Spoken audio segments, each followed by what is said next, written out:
정글, 미개척된 공간이자 인간의 출입을 원치 않는 곳. 이곳은 우리가 모르는 비밀이나 기이한 현상들이 가득합니다. 그래서 이번 영상에서는 세계 정글이 가진 미스터리에 대해 이야기해볼까 합니다. 록펠러 실종 사건. 록펠러 가문의 후손인 마이클 클락 록펠러는 세상에서 가장 강력한 가문인 록펠러 가문의 4대손이었습니다. 하버드를 수석 졸업한 그는 가문의 바램과는 달리 도전적인 모험과 탐험을 꿈꾸었습니다. 그는 이미 젊은 나이에 성공적인 아프리카 탐험으로 관련 분야에서 어느 정도 명성을 얻게 됩니다. 그러나 너무 이른 성공과 탐험가 기질이 그를 비참한 파멸로 이끌지는 당시에 그는 전혀 몰랐습니다. 한 번은 인도네시아의 아스맛 부족에 매료된 그는 그의 직접 연구를 위해 뉴기니 섬의 정글로 떠납니다. 그러나 그는 달랑 가이드 2명과 인류학자인 레니 와싱, 이렇게랑만 동행하게 됩니다. 이후 항해 도중 강을 건너다 강의 급류를 만나 보트가 전복되는 사고가 발생하게 되는데요. 이때 뒤집힌 보트에 매달리고 있던 레니 와싱만 구출되고 강가로 헤엄쳐간 가이드와 마이클은 어디에서도 찾을 수 없게 되었습니다. 뉴욕 주지사의 아들이자 록펠러 가문의 일종인 한 젊은 고고학자의 실종 사건은 곧 대서특필되어 모든 신문지의 일면에 실리게 됩니다. 이윽고 대대적인 수색 작업이 실시되었지만 그를 찾아내지는 못했습니다. 이후 놀랍고도 가장 설득력 있는 실종에 대한 가설이 제기되었는데, 마이클이 그토록 만나서 연구해보고 싶어 했던 아스맛 부족이 그를 잡아먹었다는 것입니다. 수색 작업 이후 마이클의 어머니는 정확한 진위를 위해 사립탐정을 고용해 뉴기니로 보냅니다. 이후 수년 뒤에 마이클의 옷을 입고 다니는 식인종들이 발견되었고, 식인종에게 희생당한 100일의 해골 3개 또한 이들의 촌락에서 발견됩니다. 이후 몇몇 아스맛 부족민의 증언이 있었는데 마이클이 부족민에 의해 처참하게 살해되어 잡아먹혔다는 것입니다. 이 의식에서 부족민들은 마이클의 신체를 모두 분리하고 그의 피를 몸에 칠하고 서로의 소변을 마시며 집단 성교를 했습니다. 록펠러 가문은 이 사건에 관한 어떠한 공식적인 입장도 내놓지 않았다고 합니다. 사라진 여성들. 이 사건은 파나마의 어느 한 정글에서 일어난 사건으로 아직까지도 수사 중인 미제 사건입니다. 2014년경 리잔과 크리스는 현지인 가족의 집에서 숙식을 해결하며 자원봉사를 위해 작은 마을 부케로 가게 됩니다. 어느 날 이 둘은 민박집 가족의 강아지인 블루와 함께 마을에서 멀지 않은 정글로 산책을 나섭니다. 그러나 그날 저녁에 마을로 돌아온 것은 강아지뿐이었습니다. 두 여성은 그 다음 날이 되어도 민박집으로 돌아오지 않습니다. 이윽고 경찰이 수사에 들어갔지만 열흘에 걸친 대규모 총동원 수색에도 단서 하나 발견하지 못합니다. 실종 약 10주, 출발지에서 12시간이나 떨어진 곳에서 그녀의 백팩이 발견됩니다. 여기서 주목해야 할 점은 전날에 이곳에 배낭이 없었다는 겁니다. 가방 안에는 여권, 카메라, 돈 등 소지품들이 온전했습니다. 또 핸드폰도 있었는데 여기에는 112와 911 통화 내역도 있었습니다.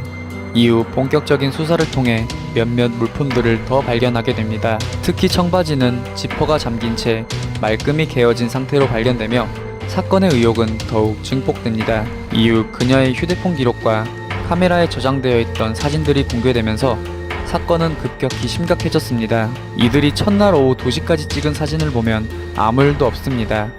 이후 4시 반에 112와 911에 첫 전화를 합니다. 짐작컨대 이때 사고가 발생했다고 추측됩니다. 하지만 이들의 전화는 정글 지역이라 연결되지 않습니다.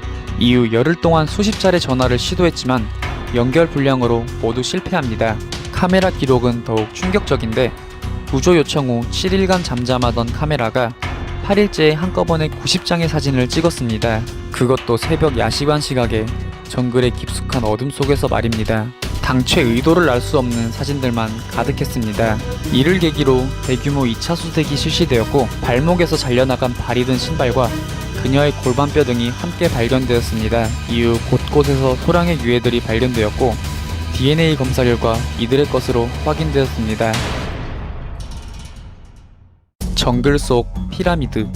영국의 한 박사는 에콰도르의 한 정글 깊숙한 곳에서 돌로 만들어진 거대 피라미드를 발견했습니다. 조사 결과 이 피라미드는 무려 수천 년 전에 만들어진 2톤이 넘는 돌들을 쌓아 만든 것이었습니다. 이후 이것보다 더 놀라운 발견이 있었는데 바로 이 피라미드를 건설하기 위해 사용된 도구들이었습니다. 도구들은 전부 상식 밖의 크기와 무게를 자랑했는데요. 이는 인류가 사용하기엔 너무도 큰 크기였습니다. 더군다나 이곳의 원주민들은 평균 신장이 150cm도 넘지 않는 소인 부족이었습니다. 더불어 이 산의 전체가 2톤짜리 돌로 된 초거대 피라미드라고 하는데요. 그렇다면 이 거대 피라미드들은 누가 만들었을까요? 아마존 문명.